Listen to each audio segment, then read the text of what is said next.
Hello everyone, and welcome to the November 17th edition of our weekly webinar series. This is hack.com and this is Sam Borgi, Chief Editor, signing on.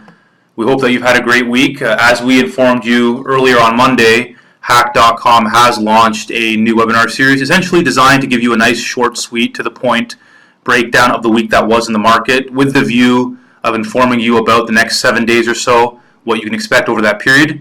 Of course, if you are a crypto trader, you're probably in the market 7 days a week. You're at least monitoring the price action virtually every day.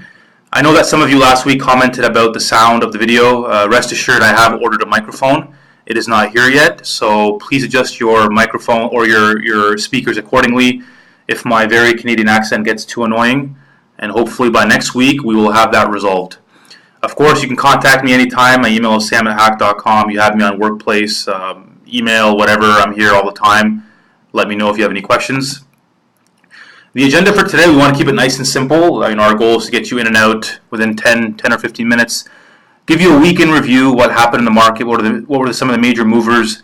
We're going to give you an overview of the global cryptocurrency market, give you a recap of hack.com, what's going on there, what we're doing, and then what to watch for as we move ahead into next week. So, weekly overview, of course, Bitcoin has been in the market, has been in the limelight for the past few weeks, especially. We saw Bitcoin spike above $8,000 a pop this week on two occasions. The last one was Friday. I believe it hit a high of $8,011, all-time highs. Bitcoin actually gained over $1,100 this week. By comparison, it declined by a similar amount last week after the Segwit 2x hard fork was abandoned.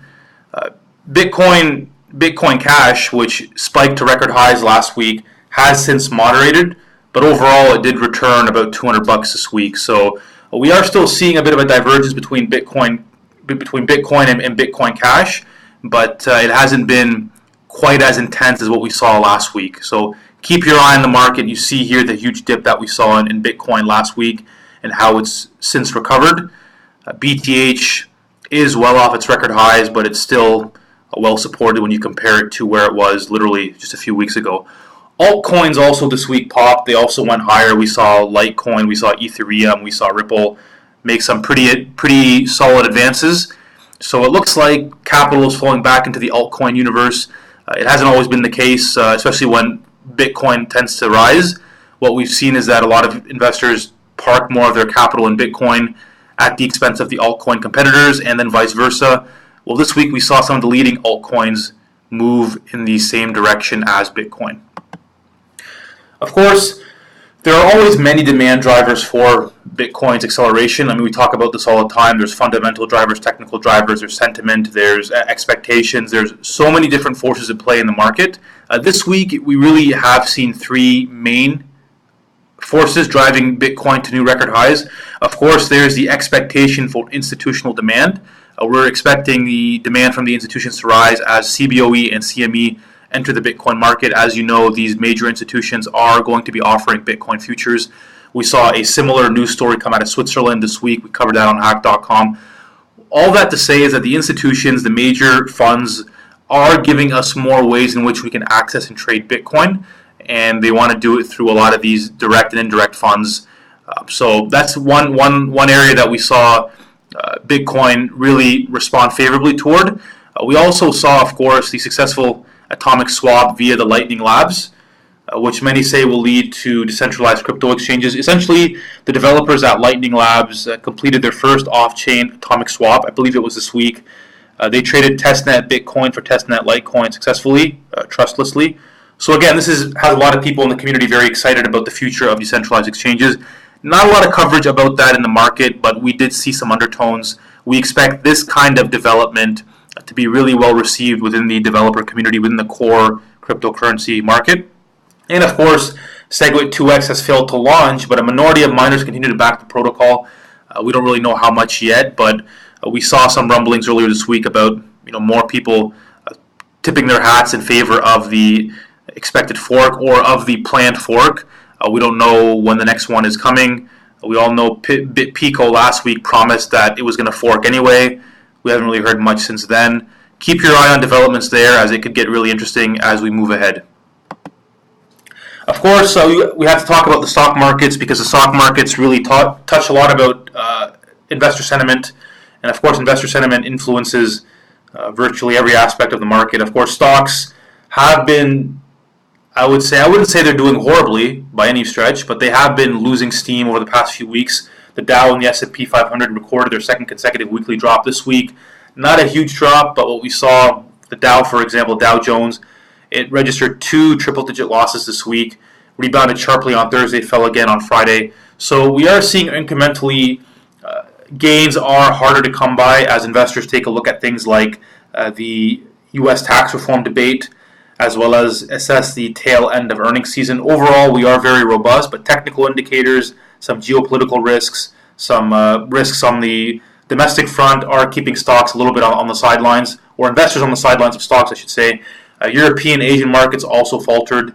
Volatility, I should say, swung higher in the middle of the week. We saw the CBOE VIX, exceed 14, I believe, on Wednesday, which by historical standards is very low, but by comparable standards over the past year or so, it's actually a fairly significant reading. Overall, vol didn't rise that much this week, but keep that in mind that we did see some upward momentum in that asset. Q3 earnings are largely positive. 95% of S&P 500 companies have reported so far. Blended earnings growth is over 6%. We're looking good year-over-year growth in terms of earnings. So, of course, one of my favorite charts is the global cryptocurrency market cap. You take a look at it here, sourced from CoinMarketCap. We did break above $230 billion this week for the first time ever. Of course, Bitcoin catalyzed quite a bit of that, but so did the altcoins. We have since moderated from that level, but we're very well supported above $225 billion. So, as many of you have seen this chart before many times, the market continues to track higher, and we expect that to continue in the near term as Bitcoin and its about a handful of altcoins continue to lead the market. So, a bit of a recap at hack.com. I'm sure you're all taking a look at our articles and the content that we're producing. I've taken a commitment to developing longer articles. There may be times where if it's a press release, if it's a news item, it'll be a little bit shorter, but more or less I want to keep the articles 500 words and longer, give you more insight about what's happening in the market. We covered 6 ICOs this week. We also very happy to inform you that we added Kirill Nikolaev to the team as a writer. I've known Kirill for a while now. He's a fantastic writer, fantastic analyst, has a background in finance, has written for ETFDB. Just a great writer. You're going to see him in the stock section as well as in the trade recommendation section. Take a look. He's a great writer. We're very, very happy to have him join us, and we're always on the prowl for top talent at Hacked. In terms of the most read articles of the week, Bitcoin Cash and Bitcoin Showdown continues to lead the way. Great title. Of course, that article had a lot of implications about SegWit 2x, so a lot of people were paying attention to that article in particular.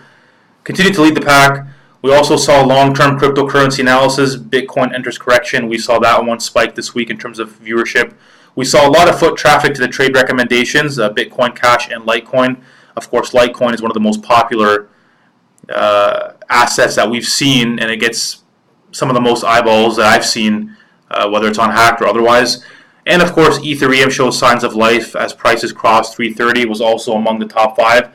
Ether this week, I believe, hit a high of 345. Again, moving past that monotone 300 level. We'll see whether this rally is sustainable, so keep your eye on that. So what are we going to watch for over the next week or so? We are eyeing altcoins. Is this the start of a more sustained rally in the Litecoins, in the XRP, in the Ethereums, or are we going to end up seeing a flat line again as more traders benefit from Bitcoin? Of course, we want to keep an eye on SegWit 2x rumors, see where the market is in terms of the upcoming hard fork. We want to keep looking at BTC and BTH divergence. We've seen that repeatedly over the past few weeks. If they continue to diverge, it probably means that there's a lot of speculation about the upcoming hard fork, if there is going to be one. But really, the SegWit 2 failure or the refusal to launch due to lack of consensus really catalyzed Bitcoin Cash. And that could continue over the next week or so. Of course, the U.S. tax reform debate, I am following that very closely. Republican infighting is limiting the scope and the reach of that proposed reform. So keep your eye on that. It doesn't look like it's going to get done before Christmas, but you never know what's going to happen. Of course, U.S. Thanksgiving is coming up, so you may see a slowdown in the market toward the end of the week as more traders pause for the holiday. That covers everyone. Nice, sweet, short, to the point. We hope that you've enjoyed it. I will be back next week, of course, same time, hopefully with a microphone for your ears and for your enjoyment. Again, message me anytime. We look forward to hearing from you. Until next week, have a great weekend.